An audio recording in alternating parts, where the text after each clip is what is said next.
Good evening everybody. Good evening, good evening. हम लोग बात करते हैं क्वेश्चन का, और क्वेश्चन में सबसे पहले देखते हैं क्वेश्चन नंबर 13।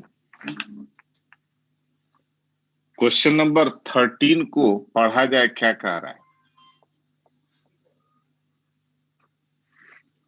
क्वेश्चन में कहता है कि एक एलसीआर सीरीज सर्किट है जिसका रेजिस्टेंस दिया हुआ है and it is connected to an AC source 200 volt और एंगुलर फ्रीक्वेंसी भी दिया हुआ है। कहता है when only capacitance is removed, LCR series circuit से आप कैपेसिटर हटा दिए तो फिर बचा क्या? बचा रेजिस्टेंस और इंडक्टेंस। तो सर्किट तो सीधे सीधे क्या हो गया? एलआर सर्किट हो गया, क्योंकि सी तो आप हटा चुके हैं। तो ऐसे स्थिति में कह रहा है the current lags behind the voltage by 60 degree. मतलब कि अगर हम यहां पर बात करते हैं केस वन में capacitor is removed. Capacitor is removed. Dubey ji, Dubey ji, हाँ दुबे सर, जी। कर लिया। हाँ ठीक है, हाँ, भूल म्यूट गया कर था। लीजिए। ठीक ठीक। हाँ, कैपेसिटर इज रिमूव्ड। जब कैपेसिटर को आप रिमूव कर दिए तो ऐसे स्थिति में जो कॉस फाई वन है, this is R upon Z. Capacitor हट ही गया है तो जेड क्या है? Under root of R square plus XL square. R square plus XL square. और यहां पर फाइव वन दिया हुआ है 60 डिग्री, इसलिए इसको लिख सकते हैं cos 60 degree equal to 1/2 equal to R upon under root of R square plus XL square. और इसी को लिख सकते हैं R square plus XL square equal to 4r square, या इसी को कह सकते हैं XL equal to √3r।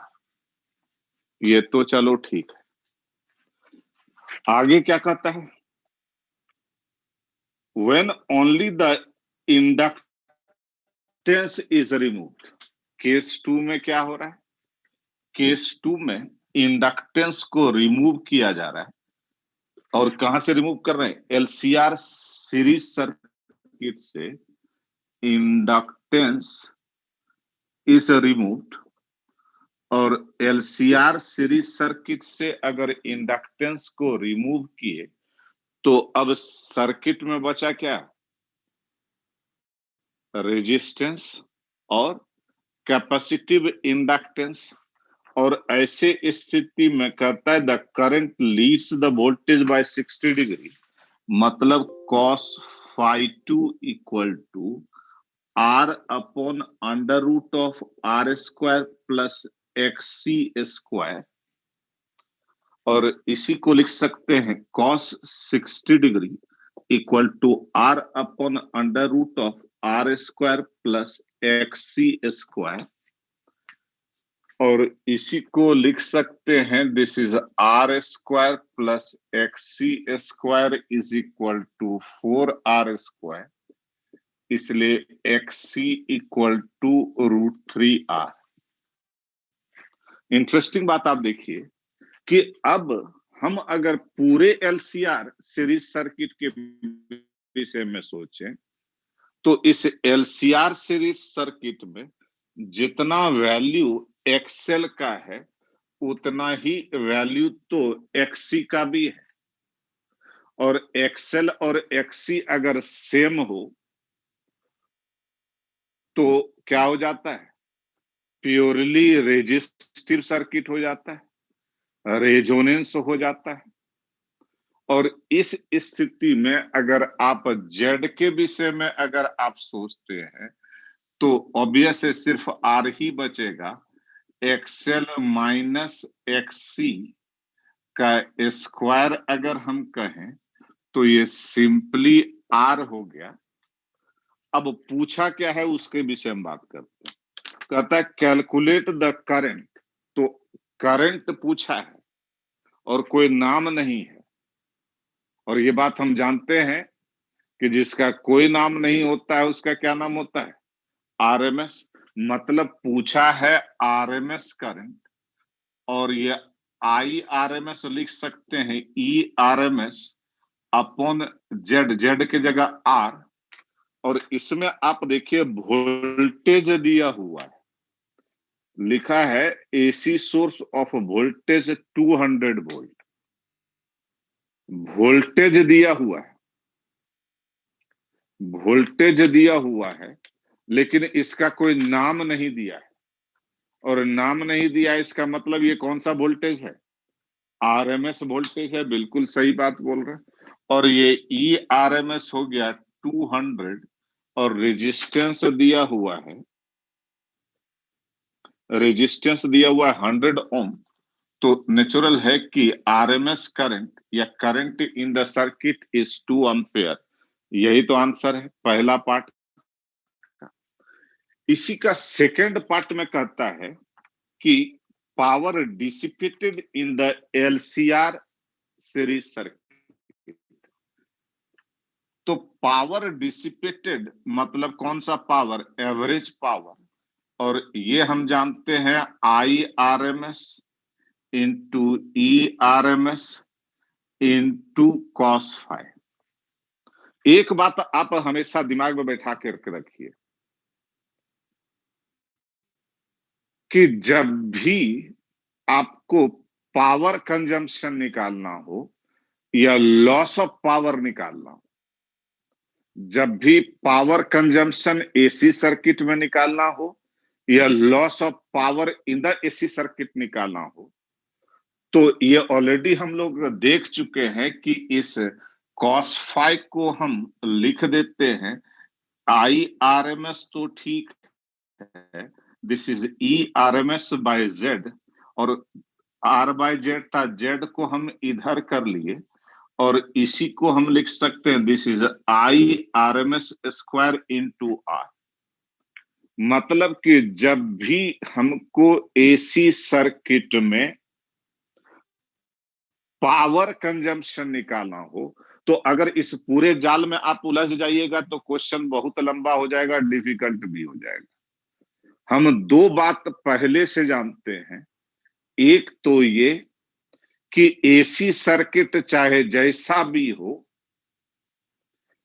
Inductor और कैपेसिटर में कोई लॉस ऑफ पावर नहीं होता है, पहला बात। इसलिए इंडक्टर और कैपेसिटर को हम wattless element of the AC circuit कहते हैं, पहला बात। दूसरा बात ये भी हम जानते हैं कि जो भी लॉस ऑफ पावर होना है, जो भी कंजम्पशन ऑफ पावर होना है, वो रेजिस्टेंस में होना है। इसलिए जब भी एसी सर्किट में पावर कंजम्पशन निकालना हो, लॉस ऑफ पावर निकालना हो, तो हम ढूंढेंगे कि उस सर्किट में कहां पर रेजिस्टेंस है।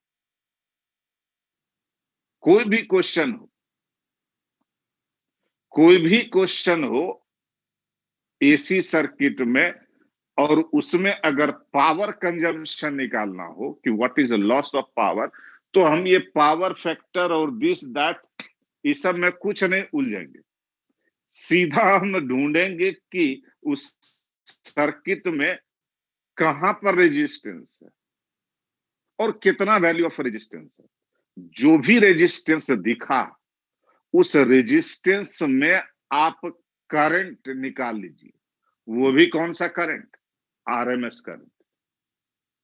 और वो आरएमएस करंट निकालने के लिए आपको जो करना है कीजिए, और वो तो आप निकाल सकते हैं। लेकिन जब भी कंजम्पशन ऑफ पावर निकालना हो किसी भी एसी सर्किट में,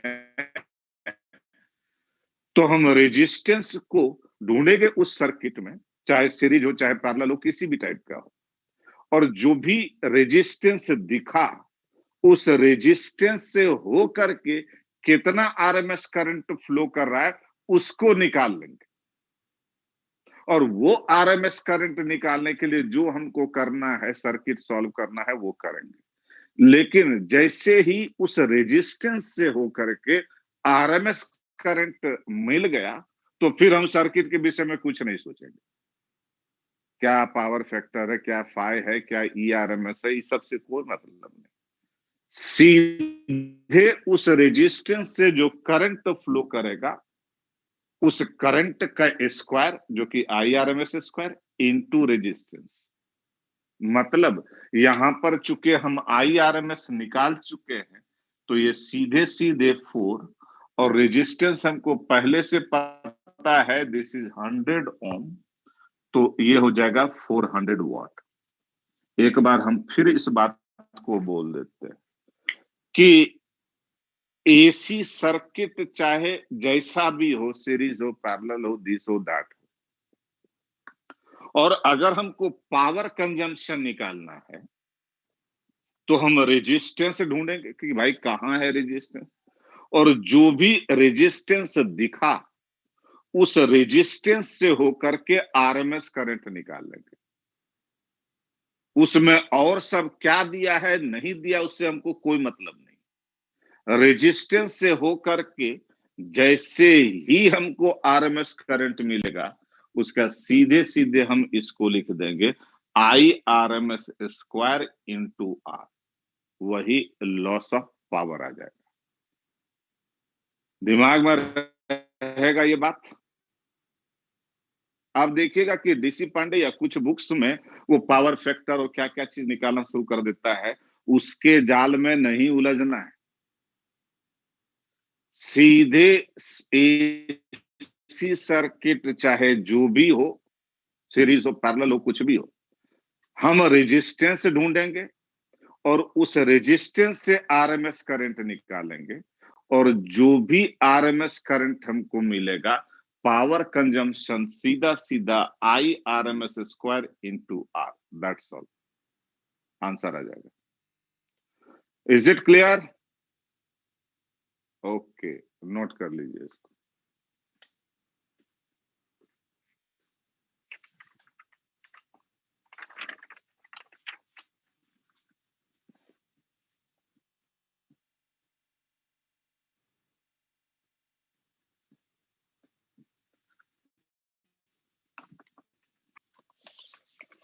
क्वेश्चन नंबर 15 को देखिए क्या कह रहा है।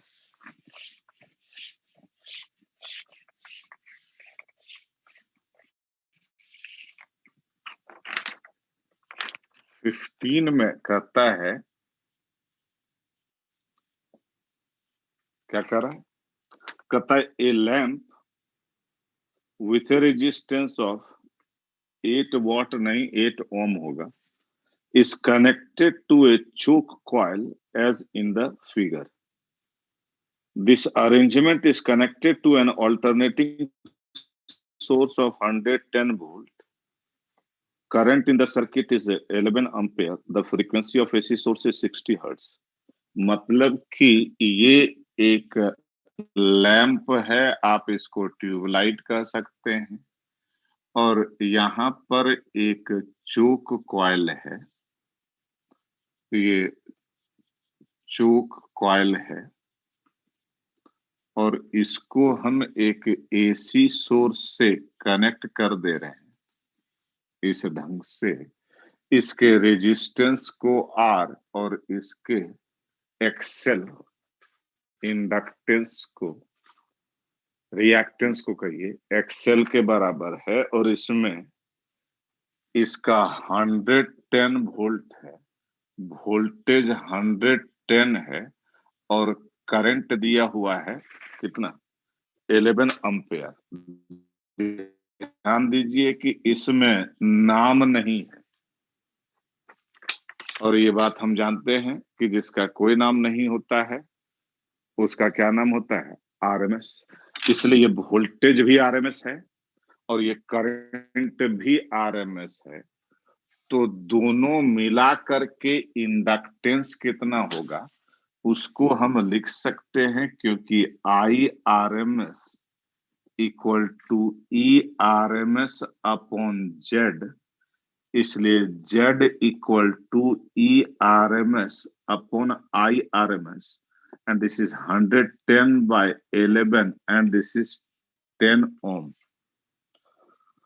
और ये तो चलिए ठीक है, साथ साथ में लैंप का रेजिस्टेंस आर दिया हुआ है, तो जेड अपने को पता है, जेड अपने को पता है, तो ऑब्वियस है एक्सेल निकाल सकते हैं, and Z equal to under root of R square plus XL square, और यहाँ पर हम ये हो जाएगा 10 square 8 square plus XL square, इसलिए एक्सेल इक्वल टू 6 ओम। पूछा क्या है उसको जरा देख लें। पहला तो पूछा है इम्पीडेंस ऑफ द सर्किट, तो वो तो यही निकल गया। दूसरा चीज पूछा है इंडक्टिव रिएक्टेंस, मतलब ये भी निकल गया।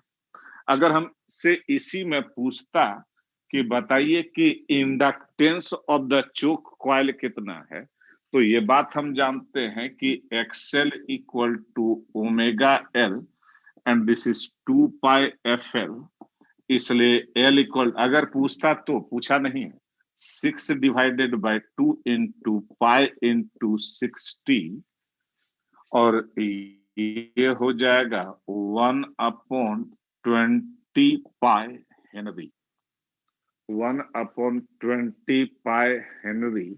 लेकिन इसी में एक चीज और अगर पूछ देता कि what is the power consumption in the circuit, अगर हमसे ये बात पूछ देता कि पावर कंजम्पशन क्या है, तो हम दिमाग ही नहीं लगाते, आई आर एम एस का square into R, I R M S already दिया हुआ है 11 का स्क्वायर, और रेजिस्टेंस भी इसका दिया हुआ है, and that is 8, and this is 1 to 1 into 8, 869 watt। This is answer. सही है, नोट कर लीजिए।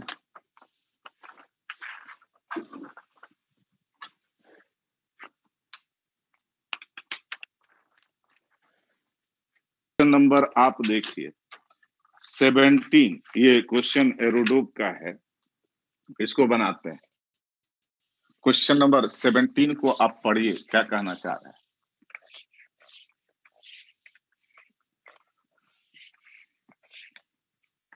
क्वेश्चन नंबर 17 में कहता है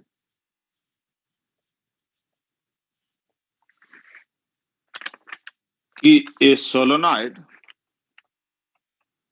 with inductance 7 milli henry and active resistance 44 ohm, मतलब जो सोलोनॉइड है उसका इंडक्टेंस दिया हुआ है L and this is 7 milli henry, और उसी सोलोनॉइड का जो रेजिस्टेंस है वो 44 ओम दिया हुआ है, is first connected to a source of direct voltage V nought, मतलब कि पहले इसको डीसी सर्किट में कनेक्ट किया जा रहा है, और उस डीसी सर्किट में बैटरी का वोल्टेज कितना है V नॉट, देन तो V नॉट अगर है तो बात कर रहा है पावर कंजम्पशन का, तो जब हम इस सोलोनॉइड को डीसी सर्किट में कनेक्ट करेंगे तो ये बात हमको पता है कि inductor behaves as a conductor, inductor behaves as a conductor, और डीसी सर्किट में पावर कंजम्पशन सीधे सीधे लिख सकते हैं this is V nought square by R. Is it clear? अब आगे देखिए क्या कर रहा है। एंड इसके बाद इसी सोलोनॉइड को then connected to a source of sinusoidal voltage, मतलब एसी वोल्टेज से कनेक्ट कर दिया गया है, जिसका इफेक्टिव वोल्टेज V नॉट है। इफेक्टिव वोल्टेज V नॉट कहने का मतलब क्या हुआ? इफेक्टिव वोल्टेज का यहाँ क्या मतलब है? आरएमएस वोल्टेज, सबको पता है, बिल्कुल सही बोल रहे हैं। आरएमएस वोल्टेज V नॉट है, ये दिया हुआ है। तो ऑब्वियस है कि इस डीसी सर्किट, एसी सर्किट में हमको अगर पावर कंजम्पशन निकालना है तो पीएसी, अभी अभी हम बात किए हैं कि this is simply I R M S square into R. लेकिन आई आर एम एस हमको निकालना पड़ेगा भाई। आई आर एम एस हो जाएगा, this is V R M S divided by Z, और जेड क्या है? This is under root of R square plus XL square का whole square into R, and this is V not square R upon R square plus XL square. ये power consumption in AC circuit हुआ। लेकिन आगे क्या कहता है? At what frequency of the oscillator will the power consumed by the solenoid be 5 times less than in the former case? 5 times less than in former case मतलब DC हुआ, farmer case पहला case क्या था? DC मतलब question में क्या कह रहा है? एसी सर्किट में जो पावर कंजम्पशन है दैट इज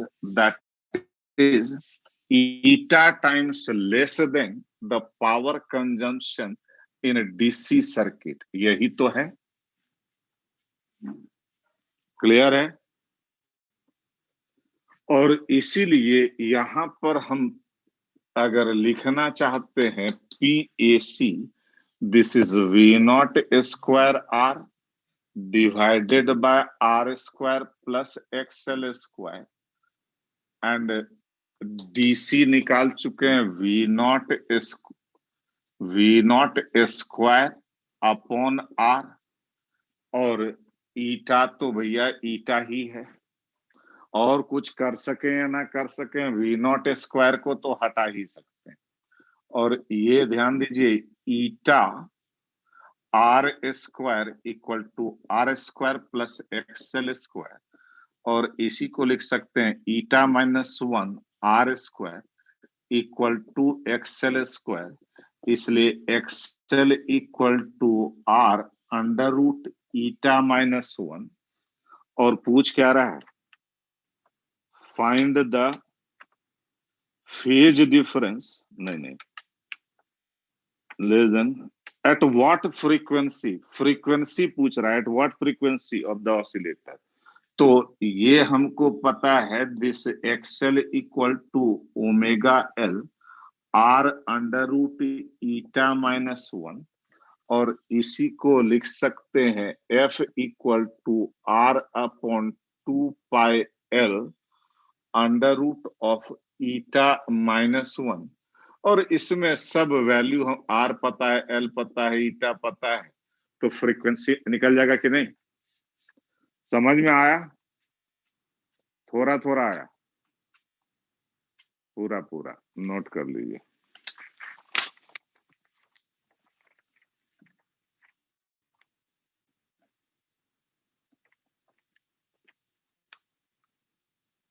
आप चाहें तो वैल्यू भी रख सकते हैं, उसमें कहीं कोई दिक्कत नहीं है।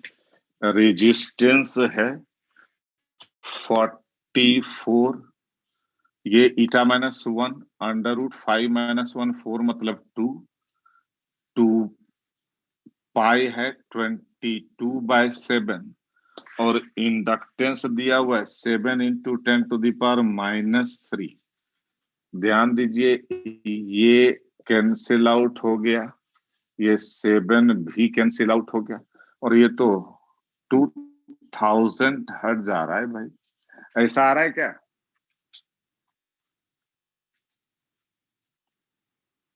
हाँ या ना बोलो।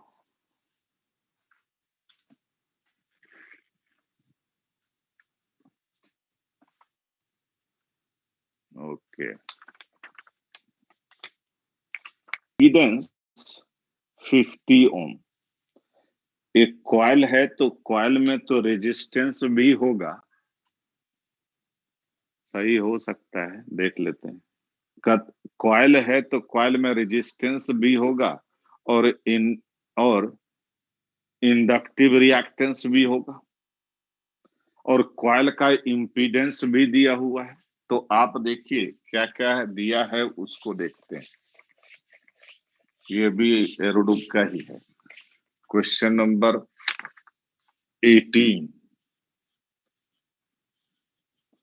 18 में जेड इक्वल टू कॉइल के लिए जो इम्पीडेंस होगा, this is R square plus XL square का रूट, और इसमें जो दिया है पहले उसके हिसाब से सोच लें। ये 50 का स्क्वायर, आर स्क्वायर प्लस 30 का square, and this is R equal to 40 ohm. ये तो ठीक है। और वोल्टेज दिया हुआ है, तो क्यों ना हम आरएमएस करंट निकाल के रख लें, हो सकता है बाद में जरूरत पड़े। और ये वोल्टेज दिया है और इफेक्टिव वोल्टेज लिखा है।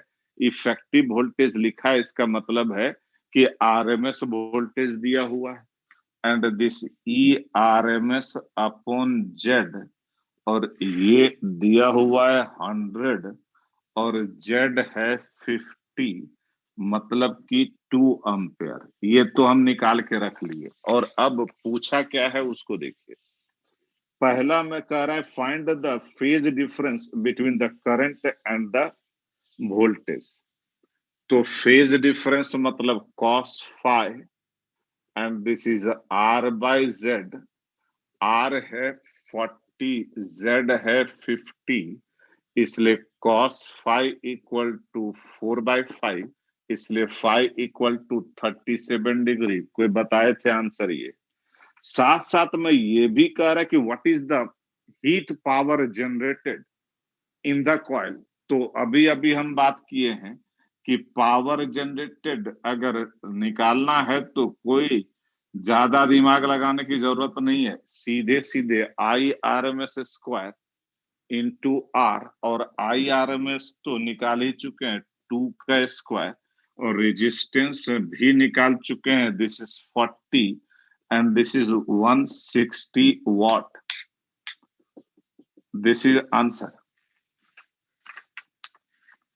सही बोल रहे हैं। एक और इंटरेस्टिंग क्वेश्चन देखेंगे, लेकिन पहले इसको। क्वेश्चन नंबर है 4.141 एरोडोब का।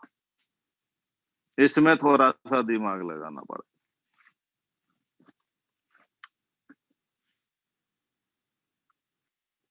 4.141 क्या कह रहा है उसको देखिए।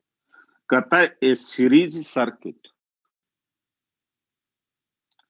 Consisting of an inductance free resistance, मतलब कि एक सिंपली आप कहिए एक रेजिस्टेंस है। इंडक्टेंस फ्री रेजिस्टेंस का मतलब क्या हुआ? सिंपली रेजिस्टेंस, और उसका वैल्यू आर दिया हुआ है।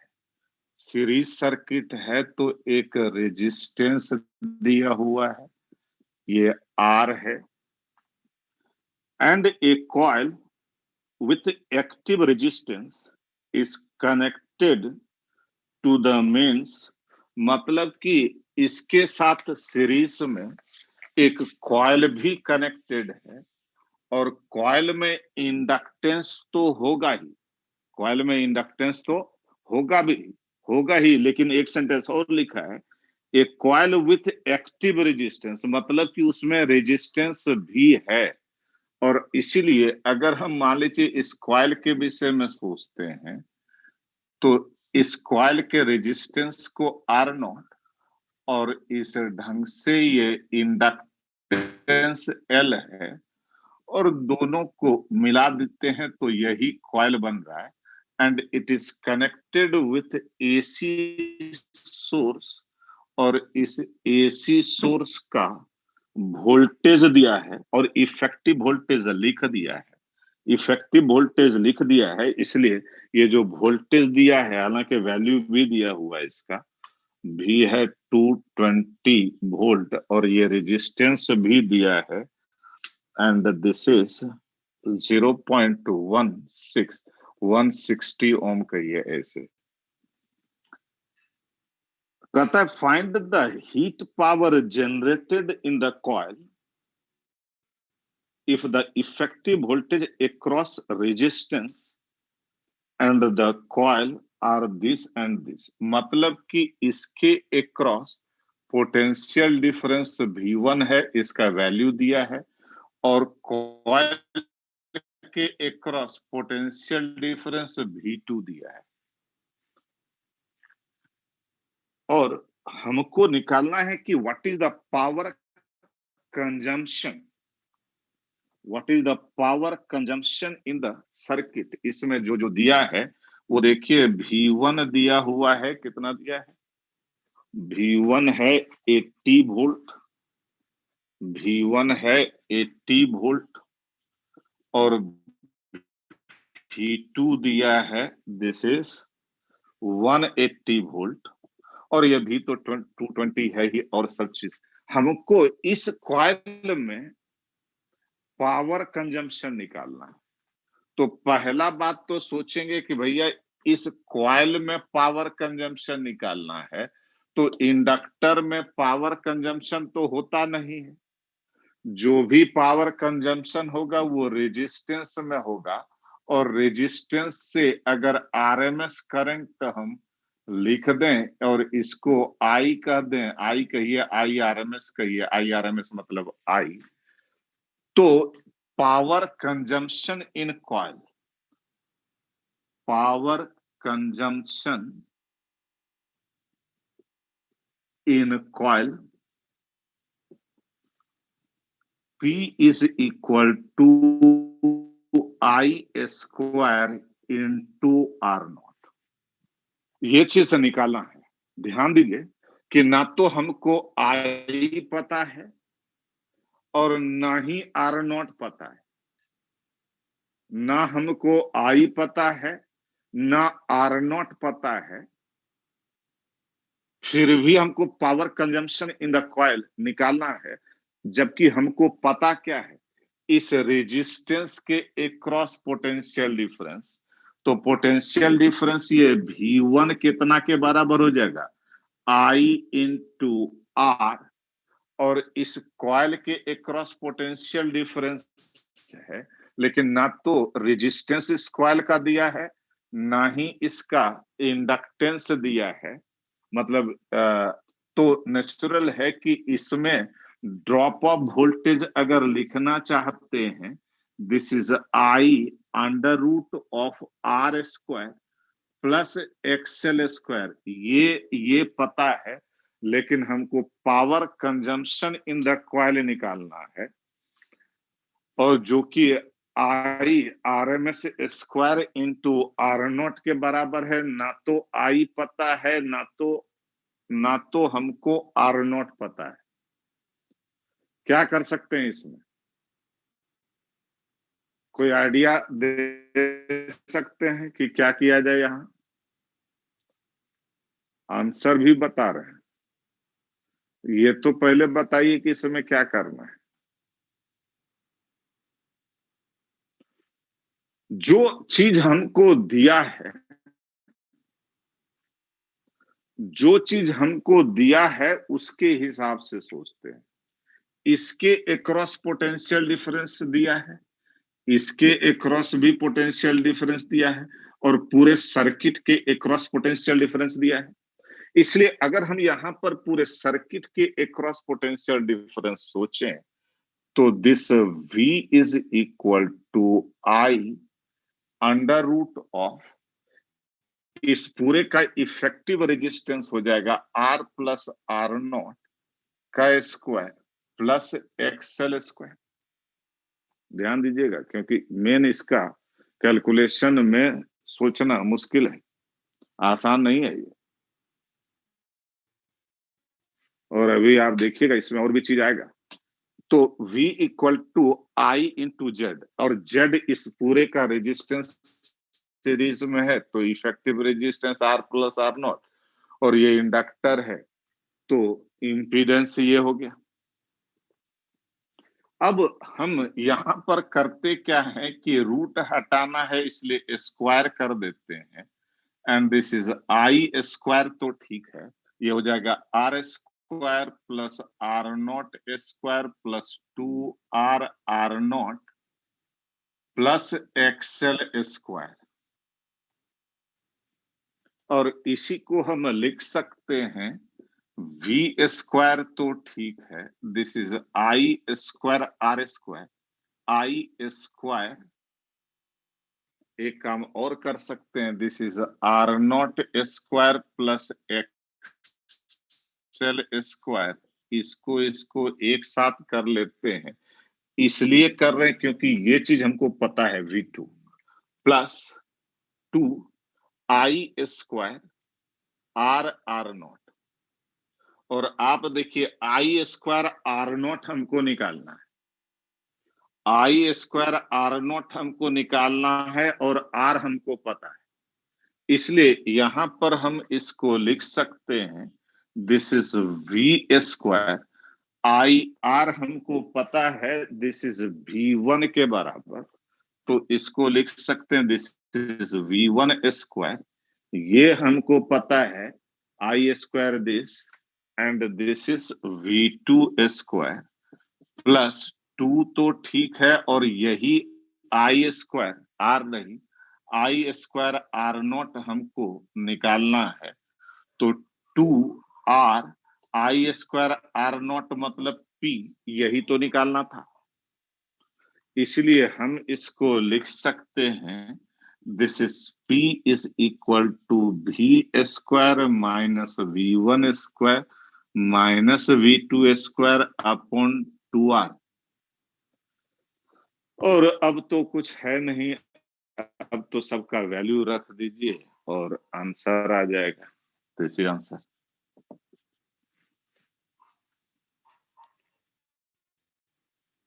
क्लियर है,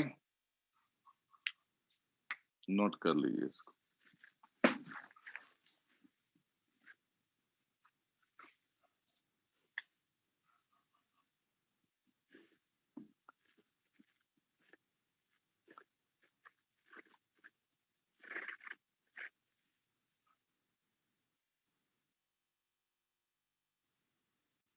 क्या आ रहा है?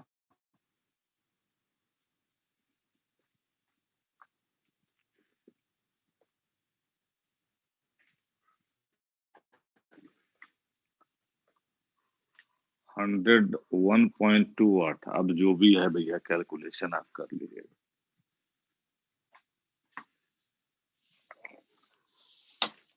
हटा दें इसको, नहीं हुआ है अभी।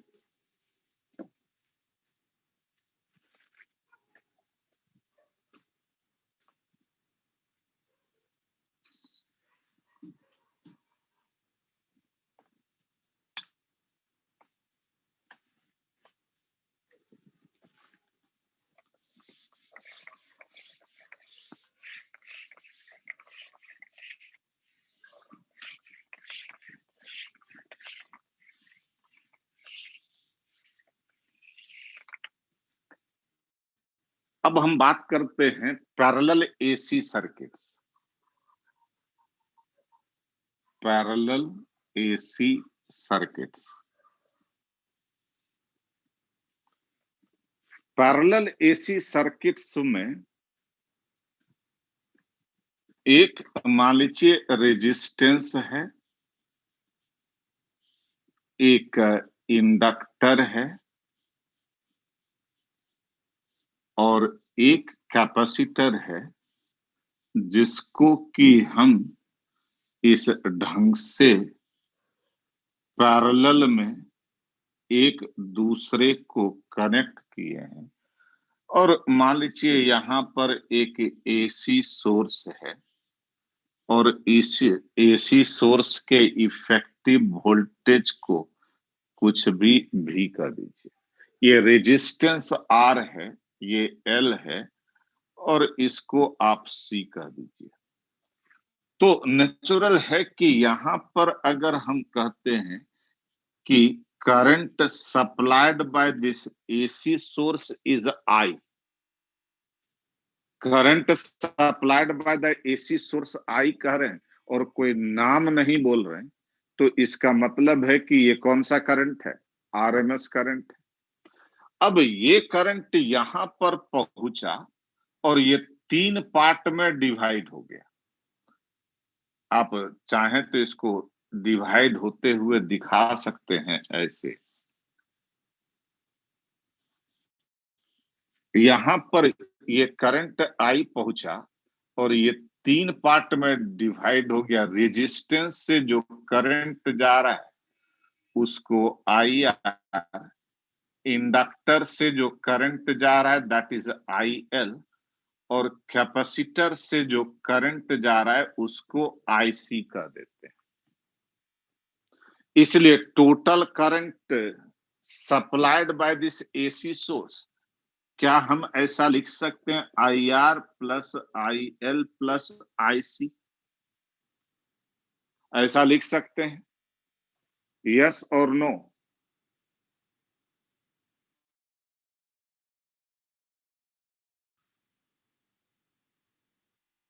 ऐसा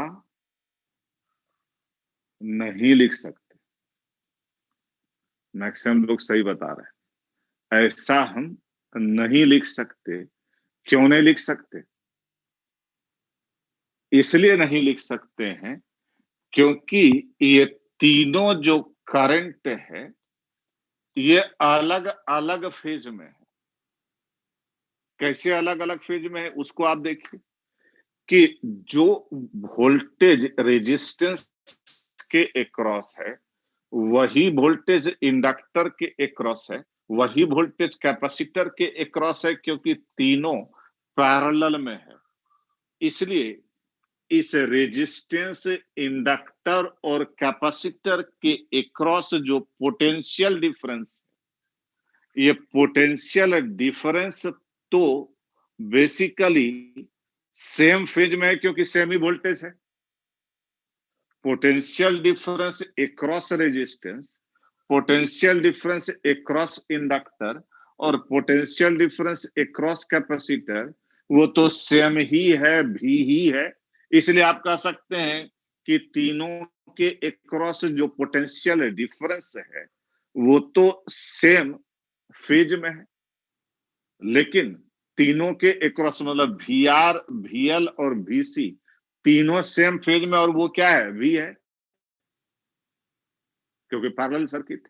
लेकिन ये बात हम जानते हैं कि current through resistance and potential difference across resistance वो सेम फेज में होता है। मतलब कि ये भी और आई आर वो तो सेम फेज में, भी और आई आर सेम फेज में है, क्योंकि current through resistance and the potential difference across resistance is in the same phase. पहला बात। दूसरा बात ये कि करंट थ्रू इंडक्टर, ध्यान दीजिए, current through inductor lags behind the potential difference across inductor with a phase difference of 90 degree, pi by 2। इसका मतलब है कि इस इंडक्टर में जो करंट फ्लो कर रहा है वो पोटेंशियल डिफरेंस भी के रिस्पेक्ट में लैग कर रहा है, और कितने से लैग कर रहा है? पाई बाई 2 से। या इसी बात को कह सकते हैं कि ये जो भी है वो आई एल के रिस्पेक्ट में लीड कर रहा है with a phase difference of π/2। अरे बात तो एक ही है। Potential difference across inductor leads relative to the current through inductor with a phase difference of π/2, या current through inductor lags behind the potential difference across inductor with a phase difference of π/2। बात तो एक ही है भैया, current voltage के respect में lag करे, ये बात बोलिए, या वोल्टेज करंट के रिस्पेक्ट में लीड करे, बात तो एक ही है।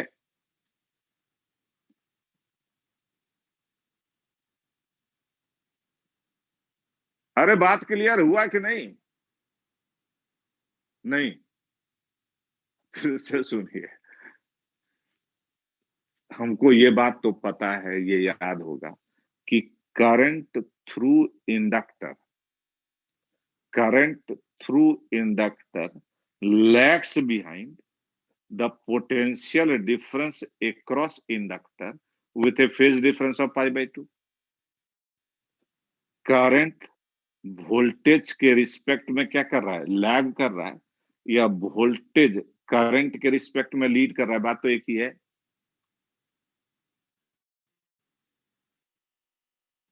इसलिए I L current through inductor भी के रिस्पेक्ट में लैग कर रहा है with a phase difference of π/2।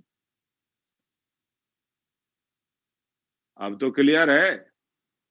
अब यहां पर आप आइए कि करंट थ्रू कैपेसिटर लीड्स, किसी कैपेसिटर से जो करंट फ्लो करता है, current through capacitor leads relative to the potential difference across capacitor with a phase difference of π/2।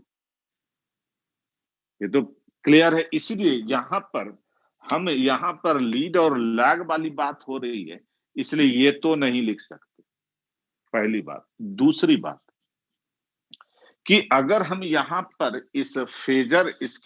इस सर्किट के फेजर डायग्राम को बनाने का कोशिश करें, इस सर्किट के अगर फेजर डायग्राम को बनाने का कोशिश करें, तो चूंकि पैरेलल सर्किट है, तो पैरेलल सर्किट में बेस लाइन क्या लेंगे? Potential difference. अगर सीरीज सर्किट होता तो बेस लाइन क्या लेते? करंट। ये तो पता ही है आपको। इसलिए फेजर डायग्राम के विषय में अगर सोचें, तो फेजर डायग्राम में बेस लाइन जो है वो तो हम वोल्टेज को लिए, दिस इज वी, और ये बात भी पता है कि current through resistance and potential difference across resistance same phase में है। इसलिए आई आर अगर दिखाना हो तो ऐसे दिखाएंगे, लेकिन ये आई एल हम किधर दिखाएंगे, ऊपर या नीचे? आई एल हम किधर दिखाएं, ऊपर या नीचे?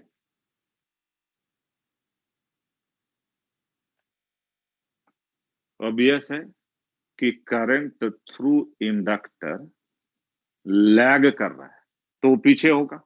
पीछे होगा मतलब क्या? नीचे होगा। तो आप इसको कह सकते हैं दिस इज आई एल। तभी तो आप क्या कहिएगा कि चूंकि एंटी क्लॉकवाइज सेंस को पॉजिटिव मानते हैं, तो बोलिएगा पोटेंशियल डिफरेंस आई एल के रिस्पेक्ट में लीड कर रहा है with a phase difference of π/2, या करंट वोल्टेज के रिस्पेक्ट में क्या हो रहा है? लैग कर रहा है। अगर हम इस आईसी को दिखाना चाहते हैं तो ये आईसी इस ढंग से होगा, दिस इज आईसी। लेकिन आप एक चीज और देखिए कि इस करंट थ्रू इंडक्टर और करंट थ्रू कैपेसिटर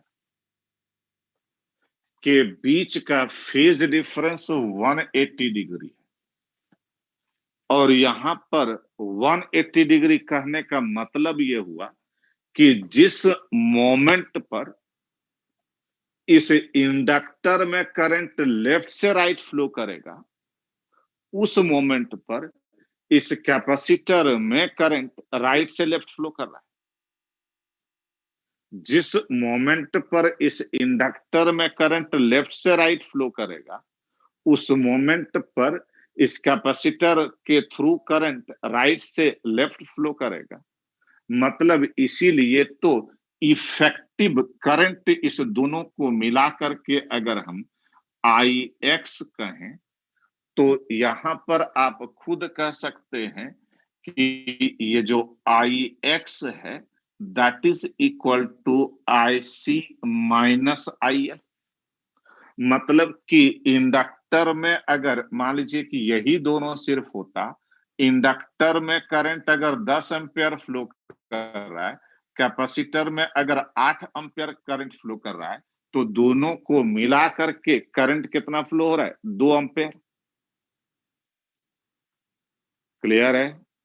लेकिन इसीलिए इसको हम दोनों को मिला करके कर दिया I X equal to I C minus I L, लेकिन रेजिस्टेंस में तो करंट ऐसे फ्लो हो रहा है, इसलिए टोटल करंट आई जो हो जाएगा this is I R square plus I x square, या इसी को आप कह सकते हैं कि यहां पर इसी को कह दीजिए आई आर स्क्वायर प्लस आई एक्स को आई सी माइनस आई एल का होल स्क्वायर, और यहां पर आप कह दीजिए दिस इज फाइव, और दिख रहा है कि the current supplied by this AC source, current supplied by this AC source मतलब आई leads relative to the potential difference with a phase difference of 5। इसीलिए अगर हम इसी में एक दूसरा बात कहें कि अगर cos फाइ लिखना चाहते हैं, तो cos फाइ तो सीधे आई आर बाय आई हो गया। cos फाइ इक्वल टू क्या? आई आर अपॉन, इस ट्रायंगल को देखिए, आई आर अपॉन आई हो गया। But what is this I? I is under root of I R square plus I C minus I L का whole square. सही है?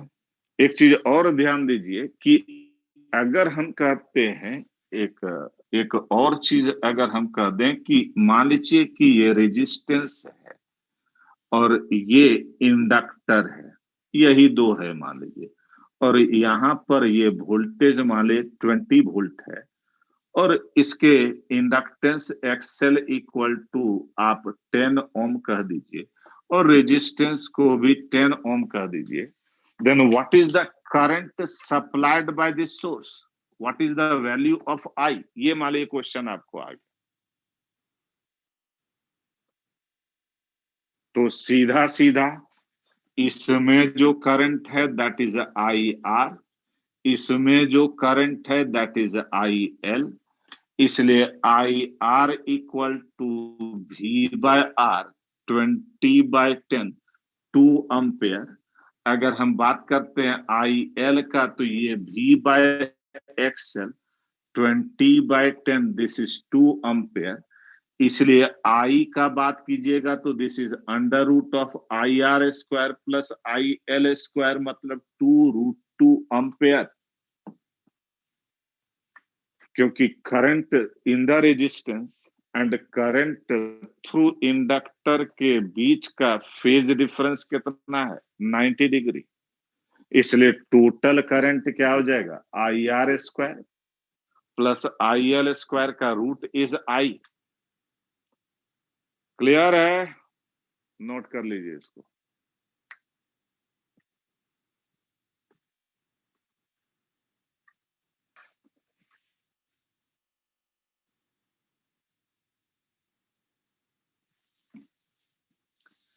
कि इसमें जो टोटल करंट सप्लाइड है, ये हमको पता है कि अगर हम यहां पर टोटल सप्लाइड करंट के विषय में सोचें, तो ये बात अपने को पता है कि this I is equal to, this is under root of I R square plus I C minus I L का होल स्क्वायर। इसमें कहीं कोई कंफ्यूजन नहीं है। अगर हम यहां पर बात करें कि भाई इस पूरे का इफेक्टिव इंपीडेंस कितना है, इस ये तीनों पैरेलल में कनेक्टेड है, तो इफेक्टिव इंपीडेंस कितना है?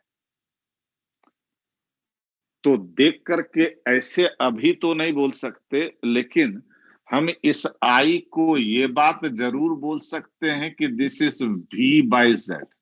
भी पूरे के across potential difference divide by Z, जहां पर जेड क्या है, effective impedance of the whole circuit, effective impedance of the whole circuit. और इसी को हम लिख सकते हैं, अगर यहां पर इस आई आर को अगर लिखें तो उस कंडीशन में इसको हम लिख सकते हैं V बाय आर का होल स्क्वायर। आईसी को अगर लिखें तो V by XC minus V by XL का होल स्क्वायर। और सब कुछ कर सकें या ना कर सकें, भी तो सब जगह से हटा ही सकते हैं। और भी को अगर आप हटा दिए तो ये हो जाएगा 1/z, this is under root of 1/r², 1/xc minus 1/xl का होल स्क्वायर। आप बोलिएगा कि क्या हमको ऐसा याद रखना पड़ेगा? हमको तो याद रखना नहीं पड़ता है भाई। पूछिए कैसे। हम अगर इसका इंपीडेंस निकालना है तो कोई फार्मूला तर्मूला नहीं, सीधा हमको ये पता है कि इसके और इसके बीच का फेज डिफरेंस, एक तो तीनों पैरेलल में है, तो इसके इसके बीच का फेज डिफरेंस 180 डिग्री है, तो पैरेलल में है, तो इफेक्टिव इसका इंपीडेंस क्या हो जाएगा, 1/x equal to 1/xl minus 1/xc, या 1/xc माइनस 1/xl। ये तो ठीक है। और दूसरा ये है कि इसके और इसके बीच का फेज डिफरेंस, ये पूरा और इसके बीच का फेज डिफरेंस कितना है, 90 डिग्री। इसलिए पूरे का इंपीडेंस क्या हो जाएगा, 1/z। 1/z क्यों? क्योंकि सब पैरेलल में है। 1/z equal to under root of 1/r² plus 1/x²। आप बोलेगा कि under root of 1/r² plus 1/x² क्यों किए? क्योंकि भैया ये और ये पूरा के बीच का फेज डिफरेंस कितना है, 90 डिग्री। और 1/x तो पता ही है, क्योंकि ये और ये अपोजिट फेज में है, तो 1/xc माइनस 1/xl का होल स्क्वायर। वही तो है। समझ में आ रहा है? इसलिए अगर हम ये चीज जानना चाहते हैं फेज वाइज, अगर मान लीजिए इस voltage E equal to E naught sine omega t होता और हम करंट लिखना चाहते फेज वाइज, तो नेचुरल है कि I इज इक्वल टू हो जाएगा आई नॉट, बोलिए, साइन ओमेगा टी प्लस 5। क्यों? क्योंकि अभी अभी हम देखें डायग्राम, भी फेजर डायग्राम आपको दिख रहा होगा कि current leads the voltage with A phase difference of 5।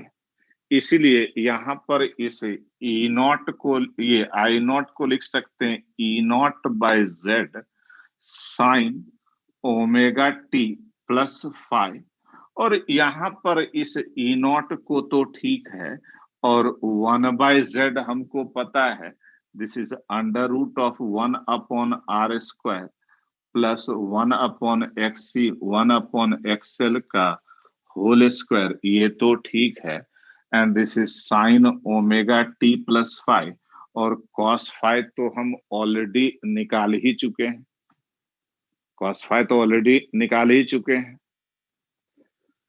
है ना? आप कहिएगा कि नहीं, एक बार फिर से निकाल के बता दीजिए। तो cos फाइ ऑलरेडी लिखे हैं I R upon under root of I R square plus I C minus I L का होल स्क्वायर।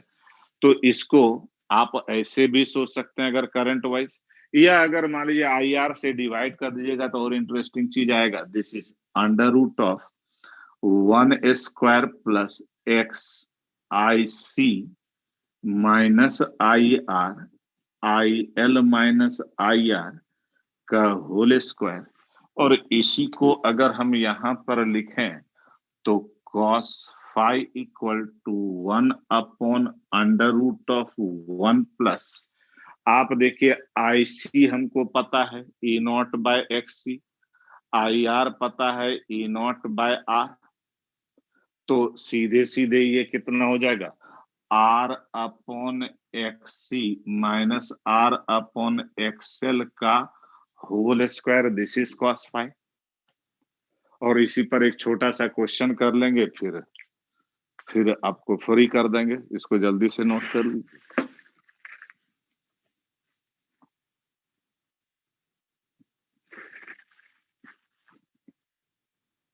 इसी में अगर हम थोड़ा और बात कर लें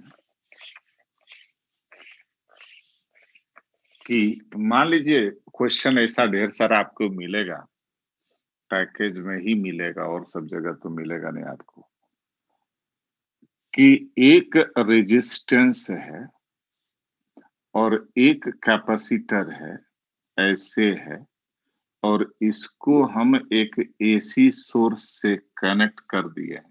एसी सोर्स का फ्रीक्वेंसी या पूरा इक्वेशन भी दे सकता है, लेकिन हम उस कैलकुलेशन के जाल में नहीं उलझेंगे। इसको मान लीजिए 25 ओम का देते हैं और इसको हम मान लीजिए 50 ओम का देते हैं और इसका वोल्टेज 100 का देते हैं। और क्वेश्चन में है कि find the current supplied bye source. ये एक क्वेश्चन है, तो आसान है, क्योंकि करंट सप्लाइड बाय सोर्स अगर हम आई कहें तो इसका एक पार्ट इधर की तरफ है आई आर, एक पार्ट इधर की तरफ है आई सी। इसलिए आई आर का बात अगर करें तो this is V upon R. V है 100 divide by 25 and this is 4 ohm. अगर हम IC का बात करें तो IC हो जाएगा, क्या हो जाएगा, IC हो जाएगा, बोलिए, this is V by X C, और ये हो जाएगा 100 अपॉन 50, दिस इज 2 ओम नहीं अम्पेयर। इसलिए, और हम जानते हैं कि इसके बीच का फेज डिफरेंस 90 डिग्री है, इसलिए I equal to under root of I R square plus I C square, and this is 16 plus 4 and this is 2√5 ampere. This is answer. अब बात एक चीज और भी है कि अगर हमसे इसी में कह देता कि बताइए पावर कंजम्पशन कितना है, तो फिर तो दिमाग ही नहीं लगाना। अगर कहता कि सर्किट में पावर कंजम्पशन बताइए, तो वोल्टेज 100 वोल्ट दिया है, नाम नहीं है, तो कौन सा वोल्टेज है, आरएमएस वोल्टेज। तो ये जो आई आर निकाले, ये कौन सा करंट निकाले, आरएमएस करंट निकाले। हम ये भी देख लिए कि भाई रेजिस्टेंस ये है 25 ओम और इसमें करंट हमको पता है, तो power consumption in the circuit I R square into R, यही तो पावर कंजम्पशन हो जाएगा। क्योंकि जब भी किसी एसी सर्किट में पावर कंजम्पशन निकालना हो तो हम रेजिस्टेंस को ढूंढते हैं, और जैसे ही रेजिस्टेंस मिला उस रेजिस्टेंस से आरएमएस करंट निकाल दिए, और और पूरा सर्किट में क्या हो रहा है उस दुनिया से कोई मतलब नहीं, सीधे सीधे power consumption I R M S square into R. और एक छोटा सा क्वेश्चन और BCRQ का देख लेते हैं, and the question is question number 20। Question number 20 को देखिए, इसमें एक रेजिस्टेंस है, ये एक कैपेसिटर है और एक इंडक्टर भी है। इस ढंग से है, आर है, ये C है, ये L है, और इसके साथ एक AC सोर्स भी कनेक्टेड है, और यहाँ पर V equal to V0 sine omega t, यही इक्वेशन दिया हुआ है। एक चीज और दिया हुआ है कि XL equal to XC by 2 is equal to R। कहता है find the peak value of current I0।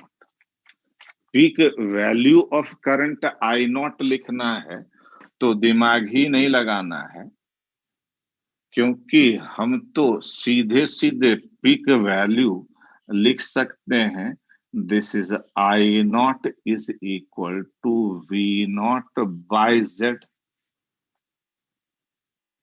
और ये पैरेलल में है तो Z तो हम लिख ही सकते हैं। फिर से एक बार हम सोच रहे हैं, V0 तो अपने जगह रहने दीजिए, 1/Z पैरेलल में है, ये इसका अपोजिट है, और ये इसके बीच फेज डिफरेंस 90 डिग्री है, तो ये हो जाएगा 1/Z is under root of 1/R², 1/X का स्क्वायर, और 1/X क्या हो जाएगा, 1/XC माइनस 1/XL, या 1/XL -1, क्योंकि हमको तो पता नहीं कौन बड़ा है कौन छोटा है।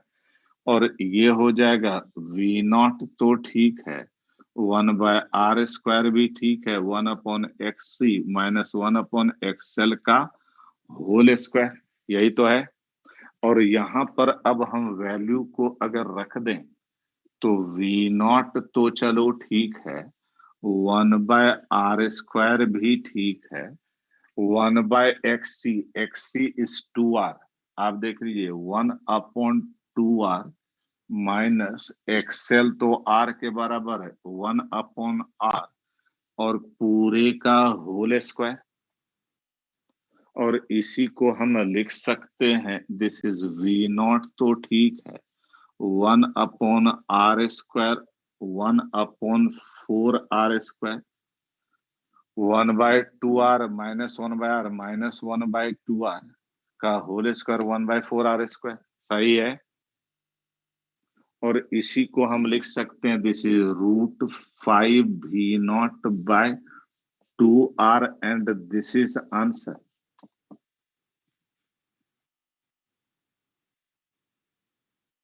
सही है सर, हो गया टाइम। हाँ हाँ, ठीक। नोट कर लीजिए सब लोग, और नोट करते जाइए, और जो नोट कर लिए वो लीव भी कर सकते हैं।